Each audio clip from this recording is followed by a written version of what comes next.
Welcome to episode 11 of Not My Scene. My name is Taylor Nitz, or Taylor from Kway. Potentially you might know me as. This is Matt from Kway. His actual name's Matt Ray. You were not born with the name Matt from Kway, I don't believe. Yeah, Matt Ray. That's this is, as I mentioned, the 11th episode of Not My Scene. If you're new to this particular video series, I give a song from my music that I listen to Matt. He reviews it. He does the same, gives me a song from his sort of music background, if you will, and I review it. And I also, by the way, put the videos to the songs that we're reviewing down in the description. Yes, as Matt is pointing to, that down in the description. So if you want to go check out the videos before or after you watch this, you're certainly welcome to do that. And so let's get into it, Matt. The song that I gave you for this week is a song that's, I think, a little bit different than the songs that I've given you previously. Mm-hmm. Yeah. It's a song from the 90s, the early 90s, and it is by a band called Primus, and it's a song called Mr. Krinkle. What'd you think? Well, first of all, I had detailed notes. I left them right there, next to the videos in the description. And somebody threw them away. Matt threw them away. But anyway, Primus, yeah, the band you might best know for the South Park theme song. Does some weird stuff. But no, this one is really a strange song. First of all, they have distortion on a upright double bass played with a bow, and that sets the mood. It's a very creepy, weird horror movie type mood. The guitar definitely helps with that as well. It's just got a weird feel about it when there's the guitar solo. The drumming is excellent. It's really fun in there, but it's a bizarre sound.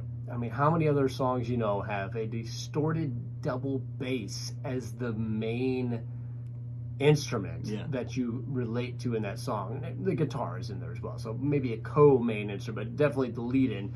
That's a little bit strange. The video fits with the sound very, very well. It is like horror movie Carnies, and then he's just like staring straight. We think he's staring at you. He's wearing a mask, playing the double bass. Yeah, a pig mask. It was all done in one shot just because they needed to save money. And but the video fits the music. What doesn't fit are the words.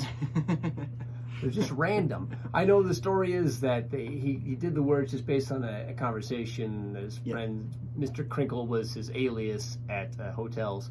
But the first verse is about how their sports team is maybe leaving. The second verse is about some like non-existent genre that combines a little bit of everything, which is maybe Primus just talking about Primus.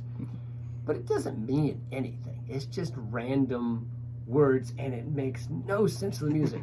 But I don't care.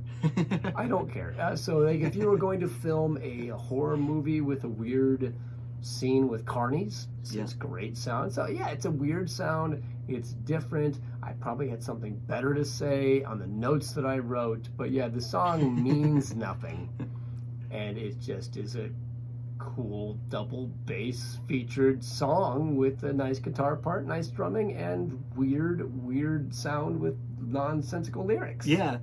So just to expand a little bit more, it is, as Matt mentioned, just basically the conversations that Les Claypool, the bassist for Primus, and I mean, it's really his thing, and he's got a couple other members with him, but the conversations that he had, and the team that they're talking about is actually the San Francisco Giants at the time. I think about moving to Tampa Bay. Yeah, I'm aware of the story. The lyrics don't actually help you know that, though. No, but it's kind of it's an interesting thing, especially it's because I don't know that obviously I'm a sports fan and I like that song, but I don't know if there's a whole lot of people that it just isn't the stereotypical like sports fan probably is not a Primus fan is my guess. That Venn diagram has got a very small area in the middle, but they're talking about sports, which is kind of I always like that kind of cool thing where like people that you wouldn't necessarily think are sports fans talk about sports or vice versa. And most of Primus's music is sort of led by the bass, which is there aren't a whole lot of other bands that do that. Not that come to my mind anyway. Which I think is pretty cool. But yeah, Yeah. So It's a weird song. it is a weird song. Most of their songs are weird, in fact. Yeah. They're kind of Eclectic. weirdos. Yeah. Eclectic. You may remember, you probably don't. I'm probably the only one that remembers, but during the sort of height of the pandemic, I was posting a couple of different questions just about every day and getting some answers. Mm-hmm. And one of the questions that we did was sort of like an all-star lineup in our band, and Les Claypool was my bassist. Oh, good. Yeah, and I thought so now you. Yeah, I don't think you knew who Les Claypool was then, or not. I'm not aware of him, but yeah, I'm not a Primus fan. Yeah, now you have a little bit more context. Yeah, I'd heard the song before. You'd heard it before? I heard it before. Oh, yeah. okay. It's like on the list of weird songs, and when it gets brought up. All right. There's a song I had you do is from a band that I grew up really enjoying back in the 90s, DC Talk. Now, it's not my favorite song of theirs, but it's different. So, DC Talk, old school hip hop is kind of their genre. Then they got into a little grunge rock, a little pop rock.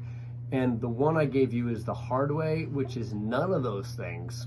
It is more R&B style song. But yeah, it's a 3-part group, and it was hugely influential. They were the group that kind of took Christian music from being like Sandy Patty, stuff your mom liked, to like something you might like as well. So it was a hugely influential group, and this is just different than the rest of their music.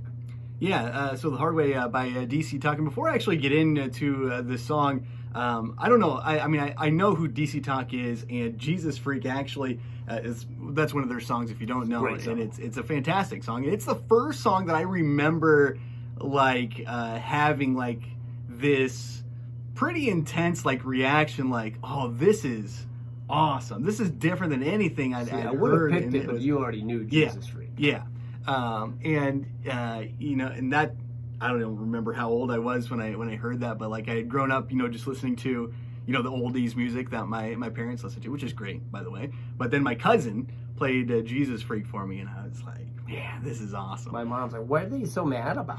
And I actually went back and listened to Jesus Freak, and it's like, it's almost rap metal. Like it's pretty. I didn't remember it being quite as heavy as it actually is. It was often so. It was kind of. I don't know. We're talking about a song we're not talking about. No. It was kind of.